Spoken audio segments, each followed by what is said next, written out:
Isaías capítulo 35.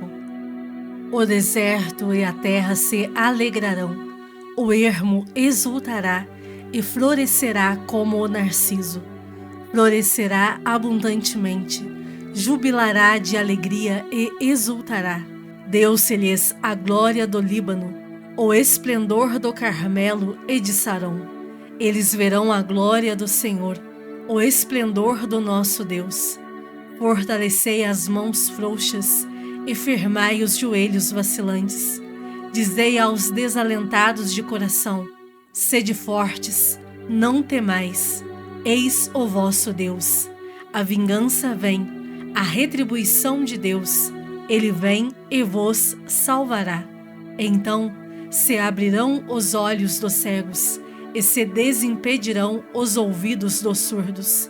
Os coxos saltarão como servos, e a língua dos mudos cantará, pois águas arrebentarão no deserto, e ribeiros no ermo.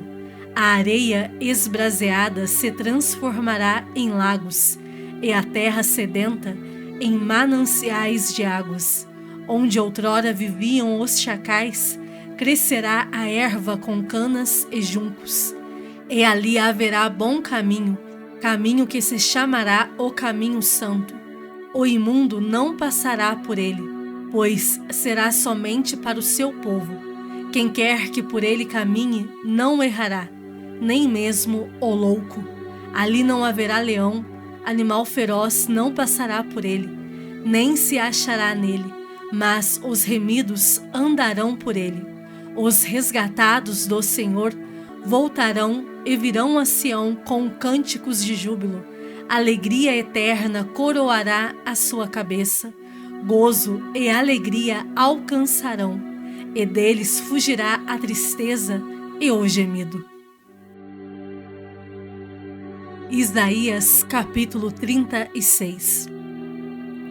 No ano 14º do rei Ezequias, subiu Senaqueribe, rei da Assíria, contra todas as cidades fortificadas de Judá, e as tomou. O rei da Assíria enviou Rabsaque de Laquis a Jerusalém ao rei Ezequias, com grande exército. Parou ele na extremidade do aqueduto do açude superior, junto ao caminho do campo do lavadeiro. Então saíram a encontrar-se com ele Eliaquim, filho de Ilquias, o mordomo, Sebna, o escrivão, e Joá, filho de Asaf, o cronista. Rabsaque lhes disse: dizei a Ezequias: assim diz o sumo rei, o rei da Assíria, que confiança é essa em que te estribas? Bem posso dizer-te que teu conselho e poder para a guerra não passam de vãs palavras. Em quem, pois, agora confias, para que te rebeles contra mim? Confias no Egito, esse bordão de cana esmagada, o qual, se alguém nele apoiar-se, lhe entrará pela mão e a traspassará. Assim é Faraó, rei do Egito, para com todos os que nele confiam. Mas, se me dizeis: confiamos no Senhor, nosso Deus, não é esse aquele cujos altos e altares Ezequias removeu, e disse a Judá e a Jerusalém: perante este altar adorareis? Ora, pois, empenha-te com meu senhor, rei da Assíria, e dar-te-ei 2000 cavalos, se de tua parte achares cavaleiros para os montar. Como, pois, se não podes afugentar um só capitão dos menores dos servos do meu senhor, confias no Egito por causa dos carros e cavaleiros? Acaso subi eu agora sem o Senhor contra esta terra, para a destruir? Pois o Senhor mesmo me disse: sobe contra a terra e destrói-a. Então disseram Eliaquim, Sebna e Joá a Rabsaque: pedimo-te que fales em aramaico aos teus servos, porque o entendemos, e não fales em judaico, aos ouvidos do povo que está sobre os muros. Mas Rabsaque lhes respondeu: mandou-me, acaso, o meu senhor para dizer-te estas palavras a ti somente e a teu senhor? E não, antes, aos homens que estão assentados sobre os muros, para que comam convosco seu próprio excremento e bebam a sua própria urina? E então Rabsaque se pôs em pé e clamou em alta voz em judaico, e disse: ouvi as palavras do sumo rei, do rei da Assíria.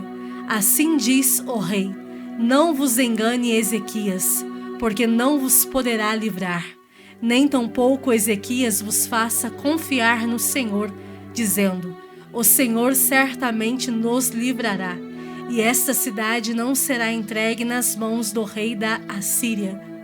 Não deis ouvidos a Ezequias, porque assim diz o rei da Assíria: fazei as pazes comigo e vinde para mim, e comei, cada um da sua própria vide e da sua própria figueira, e bebei, cada um da água da sua própria cisterna, até que eu venha e vos leve para uma terra como a vossa, terra de cereal e de vinho, terra de pão e de vinhas. Não vos engane Ezequias, dizendo: o Senhor nos livrará. Acaso os deuses das nações livraram cada um a sua terra das mãos do rei da Assíria? Onde estão os deuses de Amate e de Arpade? Onde estão os deuses de Sepharvaim? Acaso livraram eles a Samaria das minhas mãos? Quais são dentre todos os deuses destes países os que livraram a sua terra das minhas mãos, para que o Senhor livre a Jerusalém das minhas mãos? Eles, porém, se calaram e não lhe responderam palavra, porque assim lhes havia ordenado o rei, dizendo: não lhe respondereis. Então Eliaquim, filho de Ilquias, o mordomo, e Sebna, o escrivão, e Joá, filho de Asaf, o cronista, rasgaram suas vestes, vieram ter com Ezequias e lhe referiram as palavras de Rabsaque.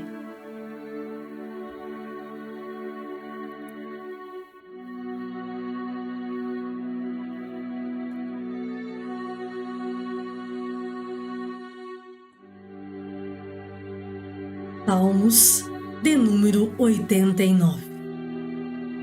Cantarei para sempre as tuas misericórdias, ó Senhor.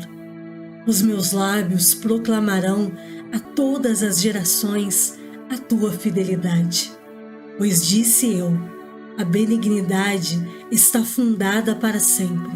A tua fidelidade, tu a confirmarás nos céus, dizendo: fiz aliança com o meu escolhido, e jurei a Davi, meu servo: para sempre estabelecerei a tua posteridade, e firmarei o teu trono de geração em geração. Celebram os céus as tuas maravilhas, ó Senhor, e na assembleia dos santos a tua fidelidade. Pois quem nos céus é comparável ao Senhor? Entre os seres celestiais, quem é semelhante ao Senhor? Deus é sobremodo tremendo na assembleia dos santos e temível sobre todos os que o rodeiam. Ó Senhor, Deus dos exércitos, quem é poderoso como tu és, Senhor? Com a tua fidelidade ao redor de ti, dominas a fúria do mar. Quando as suas ondas se levantam, tu as amainas. Calcaste a Raabe como um ferido de morte. Com o teu poderoso braço, dispersaste os teus inimigos. Teus são os céus, tua a terra, o mundo e a sua plenitude. Tu os fundaste, o norte e o sul, tu os criaste. O Tabor e o Hermon exultam em teu nome. O teu braço é armado de poder, forte é a tua mão e elevada a tua destra. Justiça e direito são o fundamento do teu trono. Graça e verdade te precedem.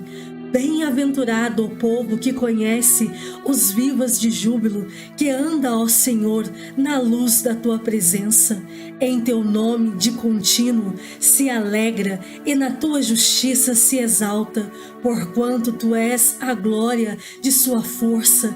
No teu favor avulta o nosso poder, pois ao Senhor pertence o nosso escudo e ao Santo de Israel o nosso Rei. Outrora falaste em visão aos teus santos e disseste: a um herói concedi o poder de socorrer. Do meio do povo exaltei um escolhido. Encontrei Davi, meu servo, com o meu santo óleo o ungi. A minha mão será firme com ele, o meu braço o fortalecerá. O inimigo jamais o surpreenderá, nem o há de afligir o filho da perversidade. Esmagarei diante dele os seus adversários e ferirei os que o odeiam. A minha fidelidade e a minha bondade o hão de acompanhar, e em meu nome crescerá o seu poder. Porei a sua mão sobre o mar e a sua direita sobre os rios. Ele me invocará dizendo: tu és meu Pai, meu Deus, e a rocha da minha salvação. Faloei por isso, meu primogênito, o mais elevado entre os reis da terra. Conservar-lhe-ei para sempre a minha graça, e firme com ele a minha aliança. Farei durar para sempre a sua descendência, e o seu trono como os dias do céu. Se os seus filhos desprezarem a minha lei e não andarem nos meus juízos, se violarem os meus preceitos e não guardarem os meus mandamentos, então punirei com vara as suas transgressões e com açoites a sua iniquidade. Mas jamais retirarei dele a minha bondade, nem desmentirei a minha fidelidade. Não violarei a minha aliança, nem modificarei o que os meus lábios proferiram. Uma vez jurei por minha santidade, e serei eu falso a Davi? A sua posteridade durará para sempre, e o seu trono como o sol perante mim. Ele será estabelecido para sempre, como a lua, e fiel como a testemunha no espaço. Tu, porém, o repudiaste e o rejeitaste, e te indignaste com o teu ungido. Aborreceste a aliança com o teu servo, profanaste-lhe a coroa, arrojando-a para a terra. Arrasaste os seus muros todos, reduziste a ruínas as suas fortificações. Despojam-no todos os que passam pelo caminho, e os vizinhos o escarnecem. Exaltaste a destra dos seus adversários e deste regozijo a todos os seus inimigos. Também viraste o fio da sua espada e não o sustentaste na batalha. Fizeste cessar o seu esplendor e deitaste por terra o seu trono. Abreviaste os dias da sua mocidade e o cobriste de ignomia. Até quando, Senhor? Esconder-te-ás para sempre? Arderá a tua ira como fogo? Lembra-te de como é breve a minha existência, pois criarias em vão todos os filhos dos homens. Que homem há que viva e não veja a morte? Ou que livre a sua alma das garras do sepulcro? Que efeito, Senhor, das tuas benignidades de outrora, juradas a Davi por tua fidelidade? Lembra-te, Senhor, do opróbrio dos teus servos e de como trago no peito a injúria de muitos povos, com que, Senhor, os teus inimigos têm vilipendiado, sim, vilipendiado os passos do teu ungido. Bendito seja o Senhor para sempre. Amém e amém.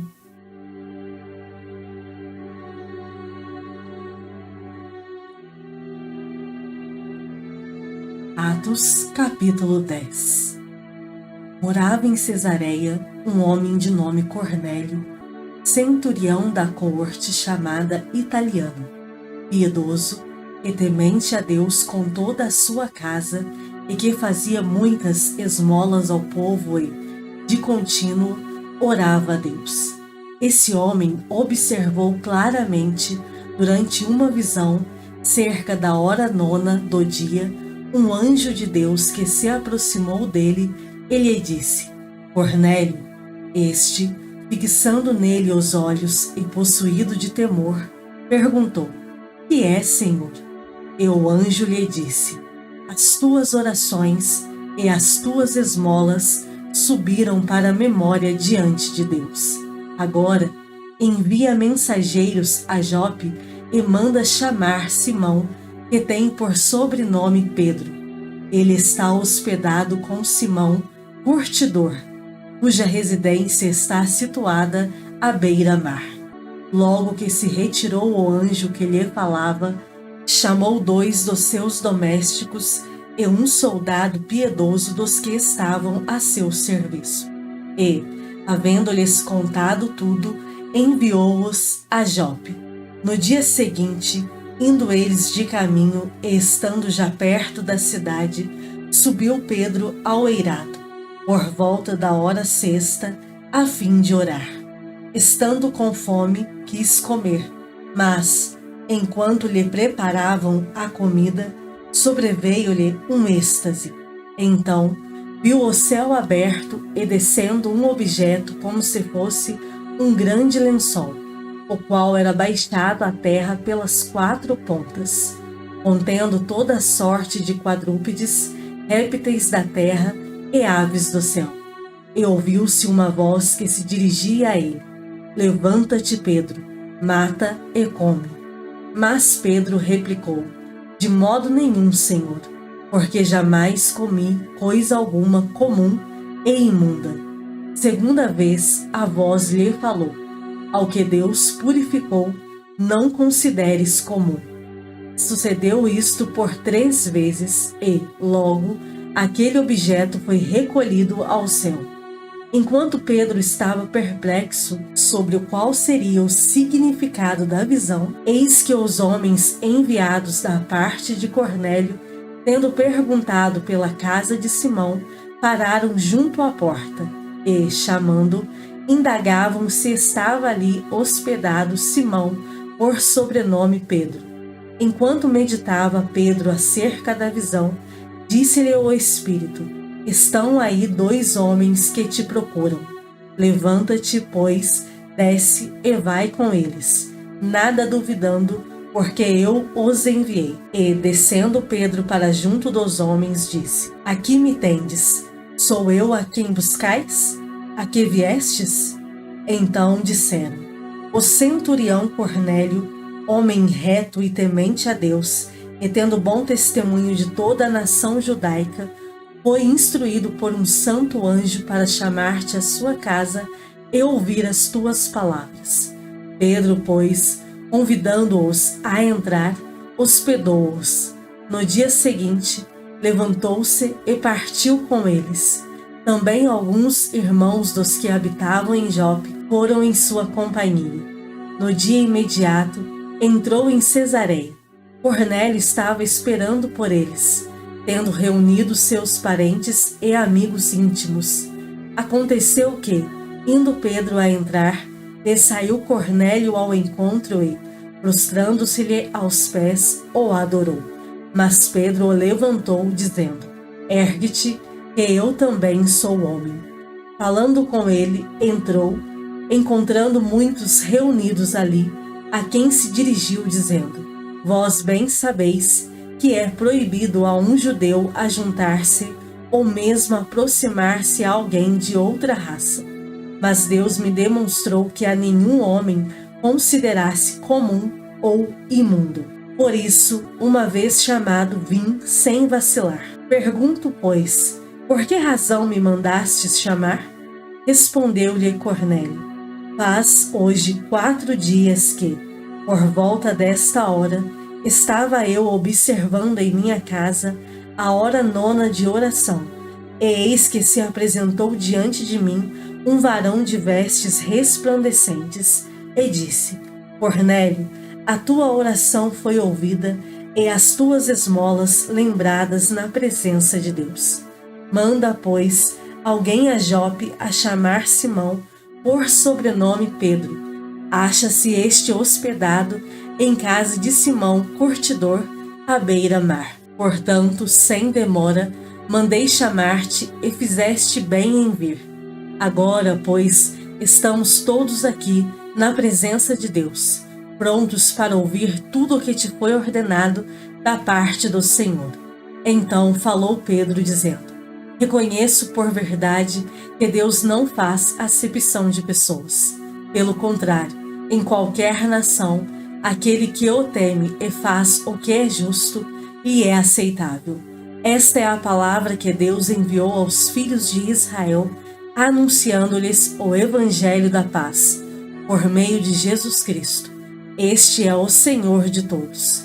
Vós conheceis a palavra que se divulgou por toda a Judéia, tendo começado desde a Galiléia, depois do batismo que João pregou, como Deus ungiu a Jesus de Nazaré com o Espírito Santo e com poder, o qual andou por toda a parte, fazendo o bem e curando a todos os oprimidos do diabo, porque Deus era com ele. E nós somos testemunhas de tudo o que ele fez na terra dos judeus e em Jerusalém, ao qual também tiraram a vida, pendurando-o no madeiro.